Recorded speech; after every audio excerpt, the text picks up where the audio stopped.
to another episode of Horns of a Dilemma. I'm Doyle Hodges, Executive Editor of Texas National Security Review. On this episode of Horns of a Dilemma, Charlie Lederman, author of Sharing the Burden, the Anglo-American Struggle to Save the Armenians and Remake Global Order, discusses the mass death of Armenians during the period that preceded and shortly followed independence of the Turkish Republic.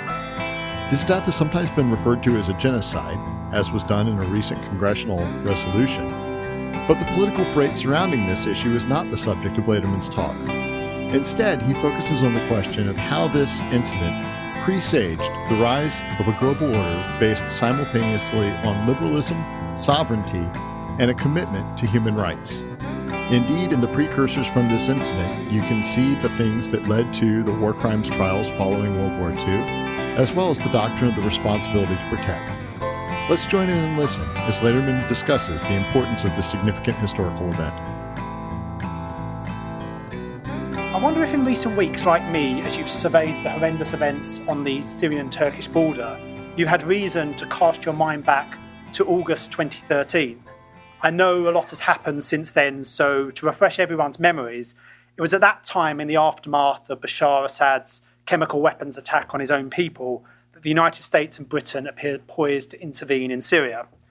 But David Cameron's request to Parliament for an intervention was rejected. President Obama subsequently pulled back from an American intervention and instead responded favourably to Vladimir Putin's invitation to work together to encourage Assad to give up the bulk of his weapons. On such decisions does history turn, and today we are left only with counterfactuals and questions of what if. It's impossible to know exactly how things would have turned out, whether they would have turned out any differently if this intervention had occurred. The US and Britain did ultimately intervene in a more limited fashion, first with airstrikes against ISIS and then with the dispatch of several thousand American troops to northeastern Syria. But without a large-scale American presence, other powers have moved to fill the gap. With Russian and Iranian support, Assad remains in power. His brutality and continued chemical weapons attacks against his own citizens going relatively unpunished, and is on the verge of a victory that seemed highly unlikely back in 2013. In hindsight, the American and British decision against intervening more forcefully in Syria looks to have brought an end to a period where the two nations intervened overseas, motivated at least in part by a desire to prevent or punish humanitarian atrocities. Outrage in the wake of the genocides in Rwanda and Bosnia had encouraged a commitment to humanitarian intervention and the emergence of a responsibility to protect doctrine that was outlined most clearly in Tony Blair's 1999 Chicago speech and applied most clearly in Kosovo. But chastening nation-building experiences in Afghanistan, Iraq and Libya led to a backlash against these kind of interventions. The idealist vision of the 1990s had given way to a more cautious approach by 2013. Yet humanitarian intervention was certainly not born in the 1990s. It's a term that goes back, it's a concept with a long historical pedigree, and it's a term that goes back to at least the 19th century. And shared ideas of humanitarian intervention, if not necessarily their practical military use, were central to relations between Britain and the United States from the period where the rapprochement began with the two nations in the mid-1890s.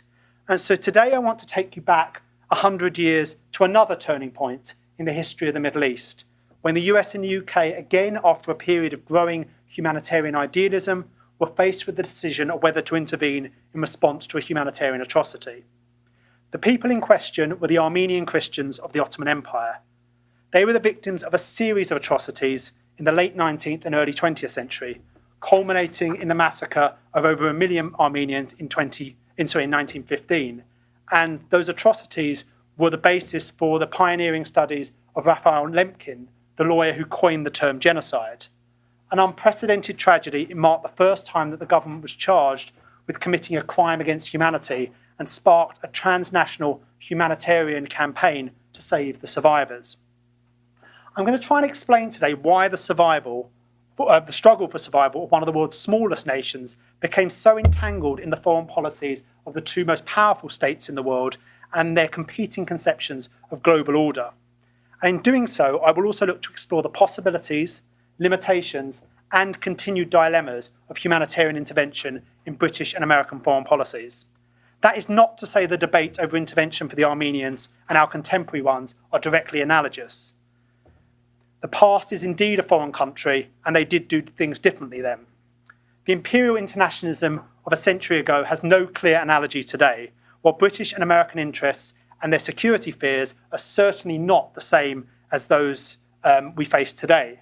But some of the dilemmas that those statesmen faced were comparable, and so I want to discuss some of them at the end of this talk.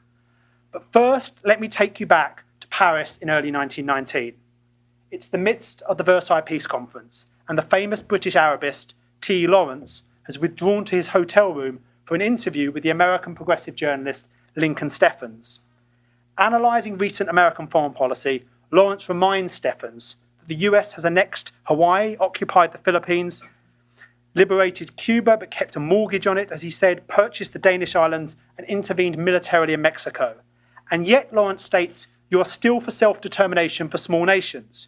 You are a small empire, and you warned us in your Monroe Doctrine that you are going to be a great empire, and yet you are anti-imperialists. You have just fought a war against German imperialism. So did you, Steffens shot in. Ah, but that is different, Lawrence fired back. We frankly call ourselves an empire, and we fought honestly for our empire against Germany's. But you fought against empire for self-determination. For Lawrence, though, this American idealism was salutary, and obviously Lawrence was being slightly mischievous, as he tended to be, particularly in his interviews with Americans. Americans can do whatever, he says there, and not be doubted either by the world or by themselves. There is something very great about that, something useful to the world. Steffens later realised that Lawrence's purpose had been to load him up with propaganda, to publicise to Americans that the US must take a mandate for a greater Armenia stretching from the Black Sea to the Mediterranean. Lawrence privately described it as the campaign in favour of America cooperating in the East to secure the practice of her ideals. Rudyard Kipling, another member of that campaign, more succinctly termed it the American scheme. Together with Lawrence and Kipling, the scheme's proponents included many prominent British officials: Prime Minister David Lloyd George, Colonial Secretary Lord Milner, War Secretary Winston Churchill, and Commonwealth leaders. They were aware that the 1915 massacres had reignited a wave of American sympathy for this ancient Christian people, first aroused by atrocities in the 1890s, where Sultan Abdul Hamid was responsible for the massacre of hundreds of thousands of Armenians. During the First World War, the American public responded with a spontaneous condemnation of Ottoman oppression and an impassioned expression of American philanthropy, one of the largest private philanthropic operations in the nation's history. Former President Theodore Roosevelt led calls for the US government to use its power to protect the Armenians. But America's official response was characterized by restraint. This was a time of traditional American reluctance to intervene in affairs outside the Western Hemisphere, and the fact that the atrocities occurred amid the upheaval of the Great War constrained Woodrow Wilson's administration still further. Wilson was concerned that public condemnation of one of Germany's principal allies would compromise American neutrality in a conflict that he and the majority of his countrymen wished to stay out of. But even after America entered the war against Germany and Austria-Hungary in 1917, Wilson was determined not to declare war on their Ottoman ally. But after the war, British lobbyists hoped that American humanitarian concerns, economic ambitions, and missionary interests would encourage the US to accept the mandates.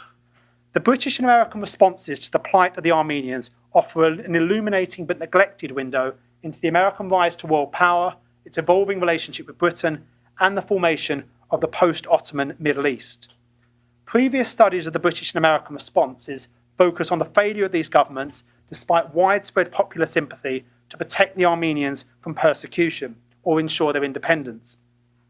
Scholars, most notably the Pulitzer Prize-winning historian and former UN ambassador Samantha Power, have seen in these responses the origins of an American tradition of placing narrow national interests above humanitarian considerations and of looking the other way when horrible crimes are committed. But I do not see in the American response to the Armenian genocide the origins of a diplomatic tradition of turning a blind eye to genocide. Rather, I believe following the debate on a solution to this issue helps us understand the evolution of ideas about human rights protection in the early 20th century, but more importantly, the dilemmas over humanitarian intervention that will continue to inform our politics today. Above all, the search for a solution to what was known as the Armenian question about the security and independence of the Armenians encapsulated America's internal conflict over its world role. It prompted Americans to confront the extent of global responsibilities that they were willing to assume, and it forced them to consider making a commitment to guaranteeing a nation's self-determination outside the Western Hemisphere for the first time. It reveals the domestic clash over the legitimate basis for US intervention in global affairs, and it highlights how attempts by an established power to convince a rising power to share the burden of global governance can be undermined by suspicion and tension. In the Armenian case, the residual American distrust of British imperialism and the British disillusionment with American indecision over whether to commit to a new role in the Eastern Mediterranean. So I just want to speak briefly about a couple of questions that are critical to understanding these wider domestic and international debates. Firstly, why was an American mandate in the Near East so central to the reformed international system envisaged by British statesmen? Well, firstly, there was widespread sympathy among Britons for the Armenians, and particularly for Eastern Christians, which went back to William Gladstone's campaign against the Bulgarian horrors in the 1870s. Prior to this, the Ottoman Empire was a partisan issue in British politics, with liberals seeing the Ottomans as a despotic power, while the Conservatives saw it as a potential bulwark against Tsarist Russian expansion in the Near East. Even as the crumbling Ottoman Empire, and this gives a sense of how it sort of shrunk from its height, even as it began to crumble and emerged as the sick man of Europe, more an object of outside intervention than a player in European geopolitics, the Conservatives maintained a policy of trying to uphold the empire. But the Ottoman Empire under Sultan Abdul Hamid, after suffering repeated interventions from the Europeans, became increasingly despotic in the late 19th century, and persecution against the remaining Christians in the empire, especially the Armenians, increased as the government saw them as a potential fifth column for intervention by European powers, and at the same time as a barrier to the establishment of a more consolidated Islamic empire. As the Ottomans became more tyrannical, so the conservative position changed, and by the time of the Armenian massacres of the 1890s, there was pretty much bipartisan consensus and hostility towards the Ottomans. And the horror of the Armenian massacres during the war meant that this was now even more consolidated. So this humanitarian sympathy led to a British hope that American mandates in the Near East would allow the Armenians to gain their independence, but without Britain having to take on that responsibility for itself. But beyond the humanitarian, and more weightily for British policymakers, was Britain's strategic interests. What they wanted to do was check France's regional influence and prevent any potential Russian Bolshevist or pan-Islamic threat to the route to India.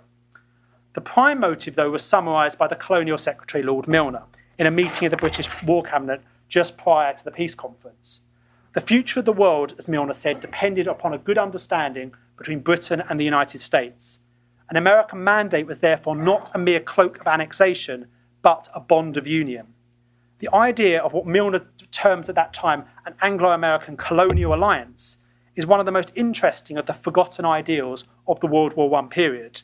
Over which area the US will be asked to assume a mandate is crucial to understanding both nations' strategies for the League of Nations, but also the role that they both placed upon great power responsibility to protect victims of humanitarian atrocities.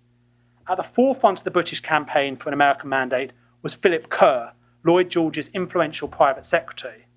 Kerr believed that the stability of the international system depended on America assuming mandates, particularly in the Near East.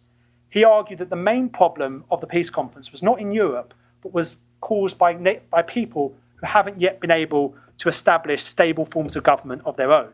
If the world was to be made safe for democracy, as Wilson hoped, all of these areas would need to be converted into self-governing nations. What Kerr was grappling with was something similar to our contemporary concern about failed states.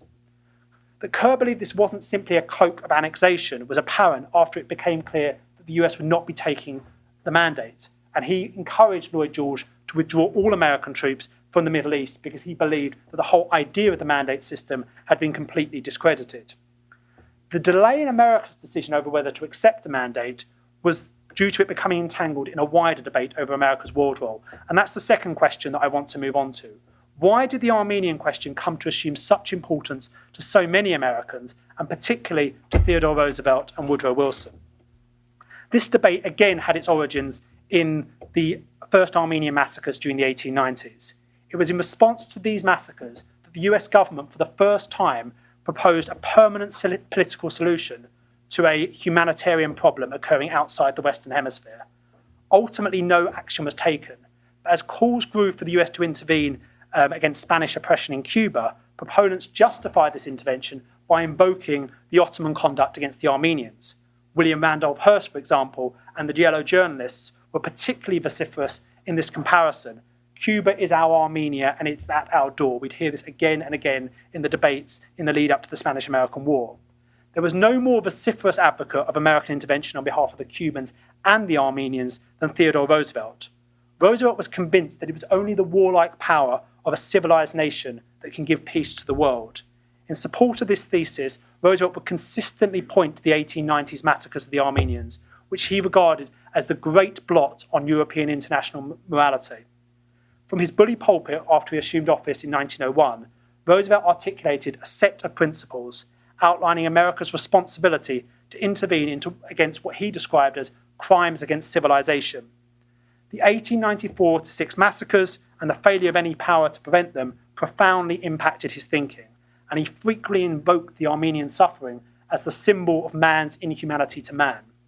He referenced the Armenians when protesting anti-Semitic pogroms in Eastern Europe and in justifying intervening diplomatically against King Leopold's regime in the Congo. Most Americans shared Roosevelt's horror at these atrocities, but some disagreed with how he responded. In the case of Roosevelt's protest against the pogroms in Eastern Europe, former Secretary of State Richard Olney led Democratic accusations that this was simply a ruse to secure Jewish votes for his re-election in 1904. Olney condemned Roosevelt for lecturing a foreign state upon purely internal matters and said, "Can you imagine what would happen in reply if we were to be accused of lynchings in this country being disgracefully frequent, and Washington should do something about that?" And it wasn't just Olney who had this concern. In 1903, there were 99 recorded lynchings, the overwhelming majority against black Americans. This frenzy of mob-executed ritual violence led Mark Twain to label his country the United States of Lyncherdom. The European press responded. The sense was that this was a contradiction. This is a cartoon over here of the Tsar crying about a lynching in Delaware when he's been given the petition protesting against the pogroms in Eastern Europe. And Roosevelt was really uncomfortable with these continued counter-accusations because he believed that it hindered America in taking the lead on behalf of humanity. So in his 1904 address to Congress, Roosevelt outlined a set of principles governing humanitarian intervention and justifying his conduct. He claimed that Americans had to prioritize dealing with their own sins, most critically violent race prejudice at home over protesting against wrongdoing elsewhere. But despite America's own very obvious shortcomings, he believed that it had a responsibility to intervene because it had, on the whole, demonstrated its commitment to principles of civil and religious liberty and orderly freedom.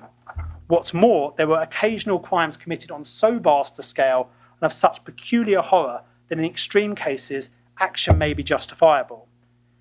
Whether the US should intervene as it did in Cuba was not necessarily clear, but he did say that it was inevitable that America would desire eagerly to give expression to its horror when it witnessed such systematic and long-extended cruelties as the Armenians had been victims of. Now, this set of principles didn't make much of an impression in the United States, but it certainly did arouse a huge amount of uproar abroad, where the possibility of further American intervention in Europe was a huge concern. Henry Hauser, the French author, would characterize this as humanitarian imperialism and warn Europeans that the governance of the world was no longer a matter for them alone. Roosevelt's message raised hopes among Armenians, Jews, and their supporters that he would interfere more vigorously on their behalf. But after the reports of renewed Armenian massacres, which broke out in 1904, Roosevelt was urged to intervene. He was, however, much more cautious after the American response. He believed that he tried to rouse Americans to back up their words by deeds, but he'd realised that they were not willing, while happy to protest against things, they weren't willing to develop the instruments of power that would make such protests effective. So instead, for the rest of his presidency, he was more cautious, and he invoked a dictum that he learnt out in the Midwest, that never to draw unless you mean to shoot. Roosevelt was conscious of America's dread of entangling alliances, but he strived to act in concert with other powers when he did intervene in humanitarian causes overseas, and above all, he believed that the US should work with Britain. By the time he assumed the presidency, he'd come to regard the British Empire as the one power that most closely shared American interests and values, and so the diplomatic interventions that he engaged in Romania against anti-Semitic pogroms and in the Congo were taken in cooperation with Britain. Yet the majority of the American public did not share his belief in the desirability of an Anglo-American alliance. So as his presidency drew to a close in 1909, he recognised there was no possibility of realising that alliance or its most ambitious aspect, which was a common mission to prevent crimes against civilization. He'd used his office, as he saw it, to educate Americans on their nation's duty in the world, but he recognised that this policy required public support to be successful, and as he was not going to be getting that, he was a practical idealist and did not act on it. But within a few years following the outbreak of the First World War and the Ottoman massacre of the Armenians, Roosevelt's vision of America's duty to vindicate sufferers of crimes against civilization in concert with Britain provoked a public debate in American society. The now former president was the most outspoken critic of Wilson's policies. The American refusal to include the Ottoman Empire in its declaration of war in 1917, in particular, outraged and disgusted Roosevelt. He publicly declared that the Armenian massacre was the greatest crime of the war, and failure to act against Turkey is to condone it. He believed that the US was fighting in a common cause with Britain and France, and this was bad faith to its allies not to declare war on the Ottoman Empire. But above all, he feared that if the Americans did not vindicate the Armenians by punishing the Ottomans, then, in his colourful phrase, it would reveal all talk of guaranteeing the future peace of the world is nothing but mischievous nonsense and insincere claptrap. Roosevelt was motivated by a rival internationalism and a rival humanitarianism to that espoused by Wilson. He believed that the US was engaged with all the Allies in a great war for peace and justice. True, he was out of office and free to advocate this without many issues, but he'd consistently advocated this throughout his career. For Roosevelt, Americans' unwillingness to join with the Allies in making these sacrifices on behalf of the Armenians compromised their claims to be the guardian of the highest civilized ideals. But Wilson did not conceive of a military solution, and certainly not during the war. The failure of the Allied assault against Gallipoli in 1915 had shown to Wilson that it was extremely difficult practically to intervene in the Ottoman Empire. His prime concern at this time was defeat of Germany and not vindication of the Armenians. The principal domestic constituency with interest in the Near East were American missionaries, and they backed up Wilson's analysis. Missionaries had been active in the Ottoman Empire from the outset of the 19th century, developing a more effective and active network there than any other nationality group. By contrast, America's economic interests in the region were pretty minimal at this time. American missionaries, while administering humanitarian aid to the Armenians during the war, were insistent that the US should refuse to declare war. They were fearful that their preeminent position that they'd established in the empire would be jeopardized. They thought that this would risk American interests, but also risk worsening the Armenian situation by impeding relief efforts. The missionary determination to remain on friendly terms with the Ottomans fit with Wilson's larger foreign policy goal. First, to stay out of the war, and then to focus on what he saw as the bigger picture. The Ottoman Empire, in his sense, was only relevant as an ally of Germany. And in Wilson and the missionaries' minds, it was not Deutschland über alles, but as one critic at the time pointed out, Deutschland über alle. Once Germany was defeated, the threat to world peace would vanish and the Ottoman Empire would collapse. It is not often appreciated the US went to war with Germany and Austria-Hungary, but not the Ottomans, nor that the US was an associate power in the First World War rather than an ally. Why was this? Well, above all, and contrary to Roosevelt, Wilson distrusted Allied imperialism and didn't want the US involved in an Allied war for control of the Middle East. This was the principal reason why he pursued the policy that he did. For Wilson, America could only address a solution to this issue after the war. So after the end of the war, Wilson, rather than sharing the burden of global governance with the British, wanted America to take the lead in establishing a new form of international governance, in which the Ottoman Empire would be dismembered and the security of the subject peoples of the empires guaranteed. For Wilson, an American mandate for the League of for Armenia through the League of Nations would be a manifestation of this order. It would be a progressive alternative to imperialism. In his eyes, this was very different to what the Europeans were trying to do. But as opposition to the League grew, this vision that Wilson had of an American mandate, and this is Wilson's own handwriting on a map in his papers from the peace conference, Wilson was ultimately forced to subordinate his commitment to the mandate to winning Senate approval for ratification of the Versailles Treaty. Like Wilson, his opponents in the Senate associated the commitment of a mandate with the American League membership, whereas Wilson perceived the mandate as a symbol of America's selflessness and moral leadership. His opponents saw it as just evidence of the really open-ended and unrewarding commitments that America would have to assume.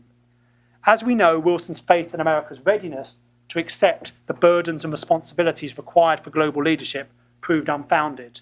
When the Senate rejected the Versailles Treaty for a second time in March 1920, a solution to the Armenian question through an American mandate became the focus of Wilson's attention.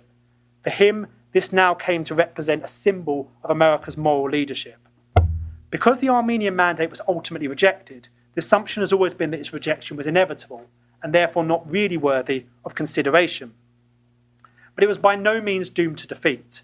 Failing to recognise this belies not only the fierceness of the debate, but also the importance of the issue to the Wilson administration's peace plans.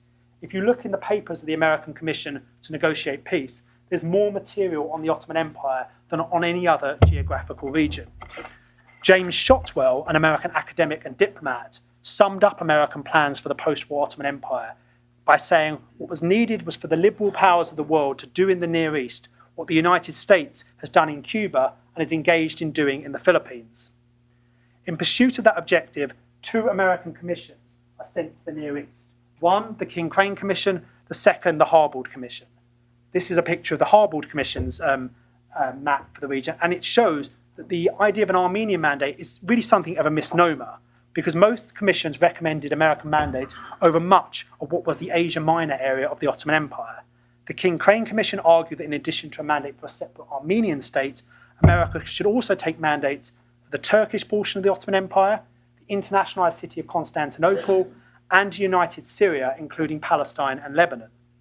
The Harbord Commission instead, and General Harbord was the chief of the American Expeditionary Force in Europe, what he recommended was a mandate stretching from the Caucasus to the Mediterranean, an area quite vast, as you can see there, a territory that was a third of the size of the continental United States. Nor was it only Americans and Britons advocating this. Armenian and also surprisingly Turkish leaders, including Kemal Ataturk, influenced the debate over the mandate and helped shape this wider debate over America's claim to global leadership. Both invoked America's rule in the Philippines in their appeals for an American protectorate. For very different reasons, both were convinced that this was better than any European alternative and claimed that an American mandate would be a realisation of US ideals to help emerging nations on the road to self-determination. I'll be happy to talk about this in more detail during the Q&A. But Wilson's growing commitment to the Armenian cause was met by increasing American hostility to international commitments of any kind. For Republican leader Henry Cabot Lodge and the rest of Wilson's opponents, America was being burdened with the world's poorhouse, while the Allies seized regions rich in natural resources. Wilson's critics claimed it was unconstitutional to tax Americans for altruistic purposes, or to send, as they saw it, American troops to this far-flung plague spot. They summoned up Washington's farewell address and the Monroe Doctrine as evidence Americans should preserve its policy of non-entanglement in the affairs of the old world. But most significantly, they feared that this mandate would be a backdoor for American entrance into the League, and they were determined to resist this. The Republican Senator Warren Harding, who succeeded Wilson as president in 1920, summed up the Republican position when he declared, "I'm not insensible to the sufferings of Armenia, but I'm thinking of America first. Safety as well as charity begins at home." And that use of the slogan, America first, is not coincidental, because Harding would use it constantly in his campaign for president in 1920. It was a principal theme of his campaign, and he saw Wilson's request for an American mandate as a point of attack. And it was mainly because of the idea of sending American troops on behalf of interests that weren't America's own, as Harding saw it. These cartoons sum up These cartoons here sum up the mandate debate. This from the Tacona News Tribune in Washington State shows this one from the New York Evening World shows an Armenian coming to Congress to ask for aid and being offered crocodile tears. But on the alternative in this debate was that Britain was carving up the region, taking the richest colonies, and there's John Ball offering the United States and Uncle Sam the meagre Armenian mandate. The debates in Congress reflected the debates in the country more broadly. Appeals to America's historic world role mingled with a desire to limit international commitments and refrain from burdensome overseas responsibilities. The question of America's duty to Armenia stimulated a debate over the very character of the American nation. As Walter Lippmann declared in The New Republic, if we fail at this juncture to vindicate Armenia's right to freedom, we shall never again persuade the world that our moral sentiments are anything but empty rhetoric playing over a gulf of selfishness and sloth. Yet for others, there was a fundamental difference between private expressions of charity and a political commitment to Armenian security. The Republican election platform in 1920 argued no more striking illustration can be found of President Wilson's disregard for the lives of American boys or American interests than his request for this mandate, and that the Americans should learn to understand that there was a difference between humanitarian and material aid, which they should extend, and political control, which they should avoid. Ultimately, Wilson was unable to convince Americans to join the League, and his request to assume a mandate was also rejected. Correspondingly deprived of protection, Armenian independence was short-lived, crushed between Russian Bolshevik expansion and Turkish nationalism. By holding out for an American mandate for Armenia, its proponents on both sides of the Atlantic only helped to precipitate the instability that they had hoped to avoid. Instead of uniting Britain and the US in a common endeavour of international governance, the mandate controversy antagonised relations between the two nations, and this was evident all the way through the interwar period, because ultimately it exacerbated American hostility to assuming any commitments outside the Western Hemisphere for the post-war world. The ideal of an Anglo-American colonial alliance ultimately vanished along with American League membership, the possibility of a mandate, and the whole project for a new international order. As neither America or Britain was able to prevent the atrocities or secure Armenia's independence in the aftermath, the importance of the issue to the international affairs of the period has been neglected. But this fails to recognise its significance to histories of US foreign affairs and Anglo-American relations. Moreover, it fails to acknowledge its signal contribution to the history of humanitarianism and the emergence of an international discourse to prevent crimes against humanity. It offers a crucial but neglected insight into an international system that might have been. As the University of Texas legal professor Malbone Graham observed at the time, if the US had assumed the mandate, it would have initiated a whole new era in the history of humanitarian intervention. It would have enabled an international organisation to designate a nation to intervene on an objective basis to prevent human rights abuses and then help to build a new state in the aftermath. This was a forerunner to the responsibility of protect doctrine that we have today. But with the American rejection of a role in the Near East, the mandate system never developed in this way, nor did it provide the mechanism for establishing the Anglo-American colonial alliance that British statesmen had dreamed of. Instead, Britain and its erstwhile regional rival France fell back on the secret treaties that they had negotiated during the war and divided up the region between them. The one Middle Eastern state that avoided coming under a mandate was Turkey. After America's withdrawal from the settlement, Lloyd George had attempted to plug the gap by encouraging a Greek incursion into Asia Minor. But this invasion only aroused Turkish nationalism, and led by Mustafa Kemal, the Turkish nationalist forces pushed back the invaders, securing their country's independence in the process.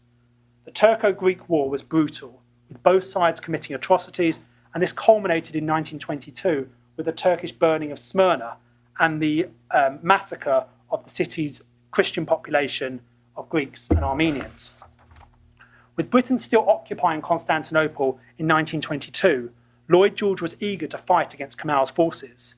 But with no other nation willing to stand by Britain and deserted by his conservative coalition partners, Lloyd George's government fell to be replaced by one led by Andrew Bonar Law. The new Prime Minister promptly declared that the British would no longer, quote, be the policeman of the world. Although in time, Kemal's Turkey would come to be seen as a stabilising factor in the region, this was not how it looked to Lloyd George, who in his memoirs published in the late 1930s on the eve of another war would declare that first went the liberation of Armenia, and in the sequel the League of Nations and all the projects for substituting conciliation for armaments. The former British Prime Minister remained convinced that if only the United States had assumed the mandate, then things might have been different. If the US had accepted Wilson's request, he lamented, what a different story the generations to come would tell, but America would have none of his humanitarian schemes. Lloyd George's recollections were extremely biased and highly self-serving as he sought to blame others for the breakdown of the post-First World War order. But he was correct to predict that this would affect the way that subsequent generations would remember things.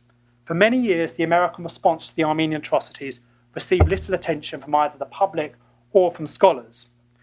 But when the series of humanitarian atrocities occurred around the world in the 1990s, a number of scholars and policymakers returned to this issue to study the international response to the 20th century's first genocide in an attempt to uncover historical precedents. But by focusing too narrowly on the genocide itself and not considering America's response in relation to Britain's, I believe they missed the richness of the debate that this duty to Armenia provoked. The period from the mid-1890s to the early 1920s witnessed the emergence of new norms in US foreign policy and humanitarian politics. As American power expanded, so did the sense that the nation could use this strength to aid persecuted and oppressed minorities. Events that would have been lamentable but unresolvable earlier in the 19th century, occurring in regions beyond America's power, now provoked intense debate over whether and how the US should respond. The humanitarianism was certainly selective, and the subjects of interest were overwhelmingly religious-based, drawing principally on cultural tropes of civilization and barbarism. Nor did American concern ultimately lead to a political commitment. But the officials, in attempting to convince their fellow countrymen of their responsibility to the Armenians, both Roosevelt and Wilson extended the parameters of debate on the purpose of American power and the nature of the national interest. The search for a solution to the Armenian question encapsulated this internal conflict. But just to finish off, I want to show that this debate also demonstrated 5 dilemmas that would continue to bedevil American policymakers in the decades to come. 1. There was the problem of ensuring that presidential rhetoric did not become detached from political realities, demonstrated most clearly by Roosevelt's dictum, never draw unless you mean to shoot. That maxim offers an abiding lesson for statecraft, if one often ignored. Yet even while pursuing this cautious approach, Roosevelt remained convinced that if the opportunity arose, then the US should intervene. This illustrated a second competing dilemma: how far a leader should go to reconcile his personal belief and his personal ideals with the nation's conception of the national interest. And during his presidency, Roosevelt faced this, and he promoted the Armenian cause as he felt possible. Wilson faced this predicament even more acutely in relation to the mandate, with his opponents pointing to it as evidence of just how unrewarding and utterly divorced from the national interest his idealism and internationalism was. The backlash against this idealism and the reluctance to assume broader international commitments reflects a pattern that would repeat itself on other occasions when policy seemed to be guided by an excessively utopian thinking. Yet in responding to the Armenian crisis, Wilson was forced to respond to a third dilemma, which was basically either you assume the burden of administering the territory or you force the oppressor to mend his ways.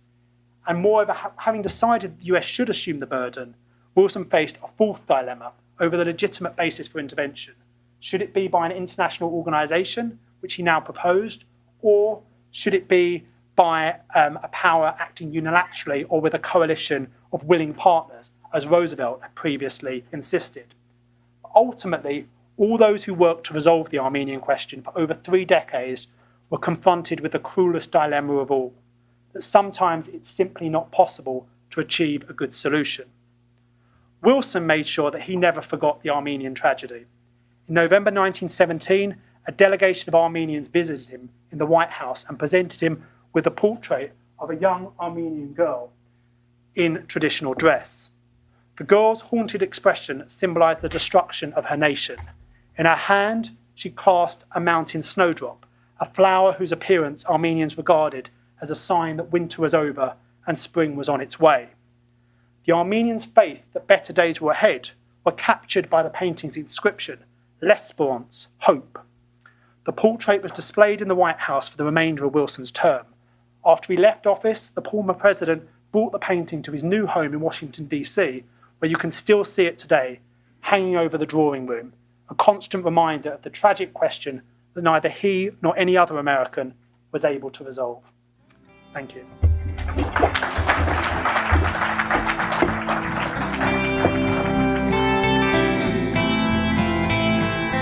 Thank you for listening to this episode of Horns of a Dilemma, and please don't forget to visit our website at tnsr.org.